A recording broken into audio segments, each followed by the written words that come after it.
Na e-shope mucumu.sk môžeme prejsť na obchod. Už v katalógu produktov si ich môžeme pridať do košíka tlačidlom. Alebo si môžeme rozkliknúť produkt, vybrať počet kusov a pridať do košíka. Keď je všetko v košíku, prejdeme cez menu do pokladne. V pokladni sa zadávajú kontaktné, fakturačné a dodacie údaje. Keď sú všetky zadané správne, najdôležitejšie telefónne číslo pre zásielkovňu, ale aj kuriéra, vyberieme si spôsob dodania. Výdajné miesto zásielkovne si vyberieme z mapy alebo vyhľadaním. Pri výdajných miestach sú aj otváracie hodiny, fotky a informácie napríklad o parkovaní alebo bezbariérovom prístupe. Stačí vybrať výdajné miesto a potvrdiť. Ďalší spôsob dopravy je paketa kuriér s doručením na zadanú adresu. Keď je spôsob doručenia vybratý, vyberieme si platobnú metódu.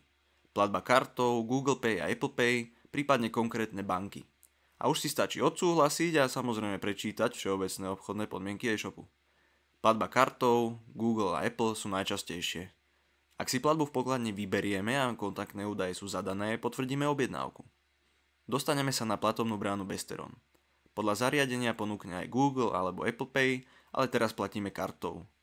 Zadáme údaje z karty, vy tie svoje nikdy takto nezverejňujte na videu, na fotkách na internete. Potom stačí potvrdiť a zaplatiť. Niekedy je platbu potrebné potvrdiť aj cez aplikáciu vašej banky, v mojom prípade je to banka Revolut. Keď je platba potvrdená, objednávka je v poriadku a čo skoro u vás doma.